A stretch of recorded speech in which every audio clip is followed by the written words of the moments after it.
Hello student, good morning to all of you. Today I study class 9th physics, chapter gravitation, third chapter. और इसके पहले हम लोगों ने ग्रेविटेशन की पूरी थ्योरी खत्म कर ली थी 14 वीडियो लेक्चर्स में. अब हम लोग कुछ न्यूमेरिकल्स करेंगे उसके, जैसे एनसीईआरटी के एग्जांपल्स हैं और कुछ एग्जांपल्स बीच में ही मैंने कराया था, और अगर आपको नहीं आया तो पूछ सकते हैं. लास्ट एग्जांपल है एनसीईआरटी का ये, relative density of A silver is 10.8 and the density of water is 10 के power 3 kg per meter cube. What is the density of silver in SI unit? ठीक है, तो कह रहा है relative density of silver is 10.8. Silver की relative density जो है वो क्या है? 10.8 है. इसका सोल्यूशन करते हैं. ठीक है, क्या है? Relative density equal to 10.8. Relative density की कोई यूनिट होती नहीं है. द डेंसिटी ऑफ वाटर, ठीक है, density of water, density of water is equal to 10 की power 3 kg per metre cube. ठीक है, वाटर की डेंसिटी है 10 के power 3 kg per metre cube. Water की density. What is density of silver in SI unit? Density silver की SI unit क्या होगी ये आपको बताना है. चलिए हम लोग जानते हैं क्या, रिलेटिव डेंसिटी इक्वल टू होता है, relative density equal to density of substance यानी डेंसिटी ऑफ मटेरियल. तो डेंसिटी ऑफ सिल्वर है यहाँ पे, density of silver upon density of water. Water की डेंसिटी. हमको किसकी डेंसिटी चाहिए? डेंसिटी ऑफ सिल्वर चाहिए. तो क्या हो जाएगा? Density of silver equal to relative density multiply density of water. Relative density multiply density of water. कितना हो गया? रिलेटिव डेंसिटी कितना है हमारा? 10.8 मल्टीप्लाई 10 के power 3 kg per metre cube. ये क्या हो जाएगा? अब ये 2 पॉइंट्स में लिखते नहीं है, 1.08 इंटू 10 के power 4 kg per metre cube. ये हुआ हमारा आंसर. तो इस प्रकार से रिलेटिव डेंसिटी दिया है तो हम डेंसिटी निकाल सकते हैं, या डेंसिटी दिया हुआ है तो रिलेटिव डेंसिटी निकाल सकते हैं. Relative density equal to density of silver upon density of water. Relative density दोनों की डेंसिटी तो यूनिट कट जाएगा, सो रिलेटिव डेंसिटी की कोई यूनिट नहीं होती. सिल्वर का पूछ रहा था तो दोनों का क्रॉस मल्टीप्लिकेशन कर दिए, सॉल्व हो गया.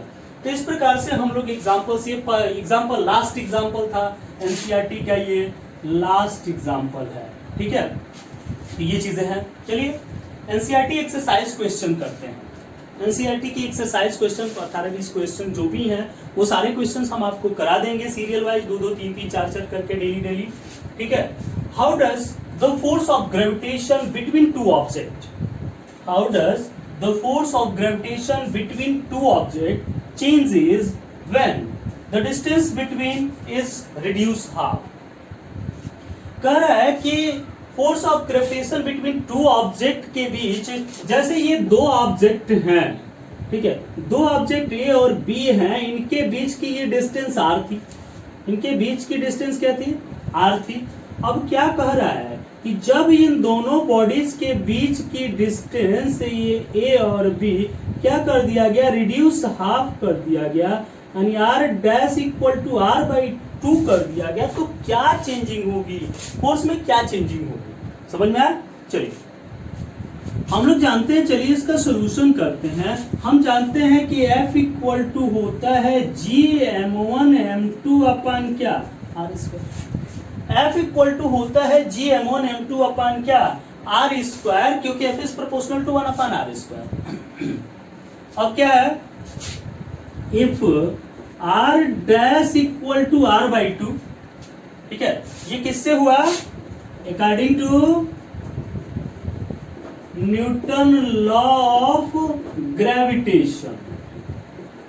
न्यूटन लॉ ऑफ ग्रेविटेशन से हम जानते हैं F equal to G m1 m2 upon क्या हो गया r स्क्वायर हो गया। अब चलते हैं r डैश इक्वल टू कर रिड्यूस हाफ, वो डिस्टेंस क्या कर दिया गया, हाफ कर दिया गया, तो फोर्स क्या होगा। चलो तो then F dash equal to G m1 m2 upon r dash का स्क्वायर। क्यों? क्योंकि यहां देखिए r डैश का स्क्वायर, ये m1 m2 मास तो चेंज होंगे नहीं, ये बॉडी का मास m1 m2 था, अब भी वही रहेगा, मास थोड़ा चेंज हो जाएगा, डिस्टेंस कम करेंगे, वही ऑब्जेक्ट है ना। तो ये क्या हो जाएगा, g m1 m2 upon r dash के जगह पर क्या r/2 का स्क्वायर, यानी इसका मतलब क्या हो गया, इसका मतलब हुआ F dash equal to G m1 m2 upon r square by 4, ठीक है, इक्वल टू हो गया 4 इंटू जी, 4 ऊपर चला गया, जी m1 m2 अपान क्या r square, G m1 m2 equal to क्या है, upon r square equal to f, G m1 m2 upon r square equal to क्या है f, यानी f डैश इक्वल टू कितना हो गया 4f हो गया, f dash equal to 4f हो गया, ठीक है। यानी क्या हो जाएगा, if distance is reduced half then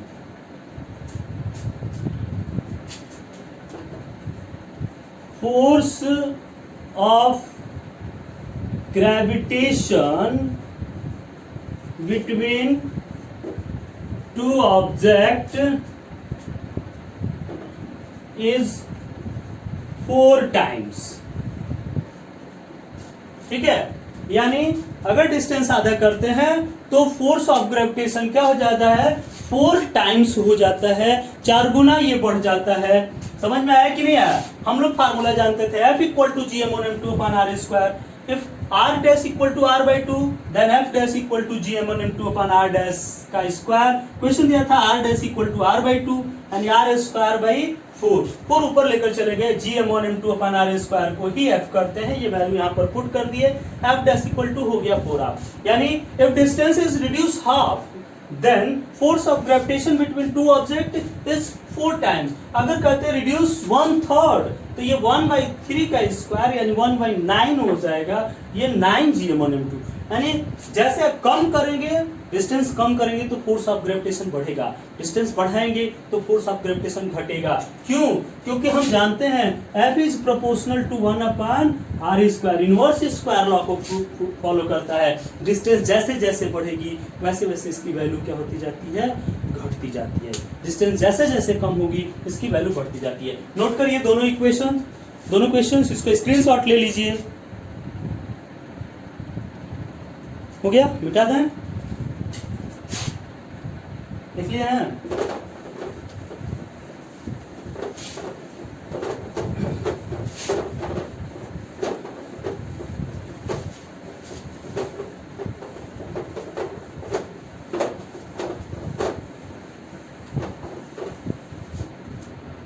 चलिए क्वेश्चन नंबर 2 पहले लिख लेते हैं, फिर आपको बताते हैं। चलिए सेकंड क्वेश्चन देखिए क्या कह रहा है, gravitational force acts on all object is proportional to their masses.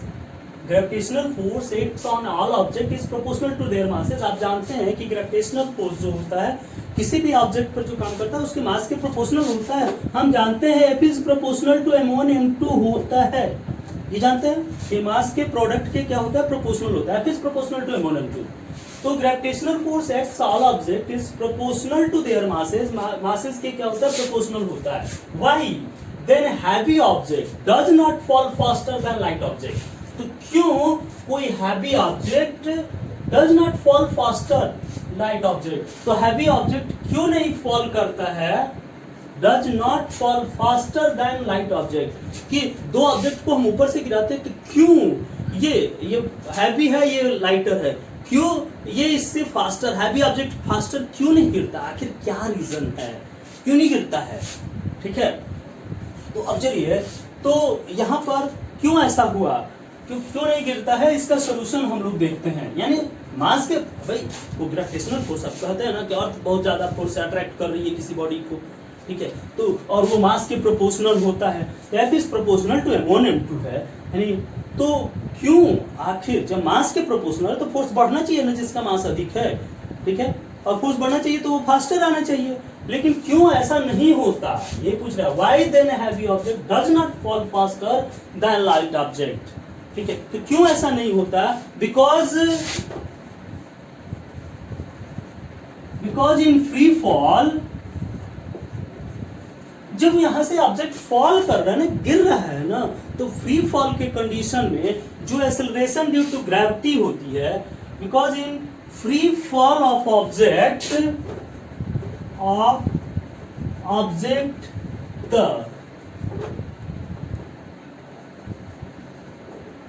acceleration due to gravity is independent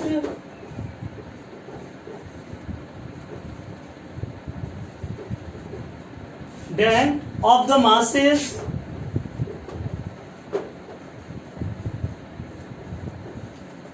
ठीक है of those objects,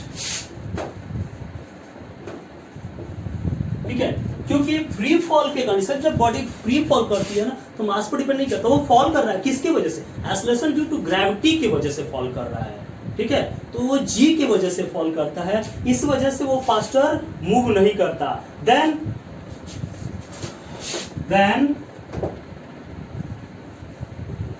heavy object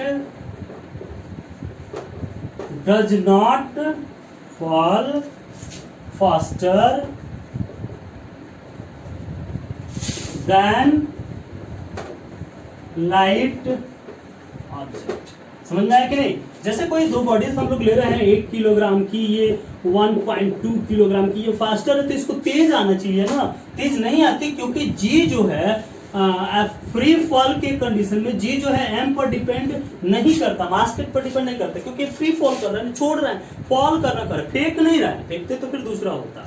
समझ में? ये फ्री फॉल का कंडीशन है तो इस पर ये डिपेंड नहीं करता। ये आपको 11th में पढ़ाया जाएगा, ठीक है, कि कैसे नहीं करता, ठीक है, प्रूफ करके दिखाया जाएगा। फिर यहाँ पर प्रूफ तो है नहीं, लेकिन यहाँ पर लॉजिक से आपको मैंने बताया, ठीक है। तो क्यों नहीं करता? क्योंकि acceleration due to gravity free fall के कंडीशन में जब फ्रीली फॉल कर रहा है, इसको छोड़ा जा रहा है, तो उस कंडीशन में वो मास पर डिपेंड नहीं करता है, इसलिए वो फास्टर नहीं आता है। समझ में आया कि नहीं आया? ठीक है, तो इसको आप करेंगे तो इस प्रकार से ये क्वेश्चंस हैं।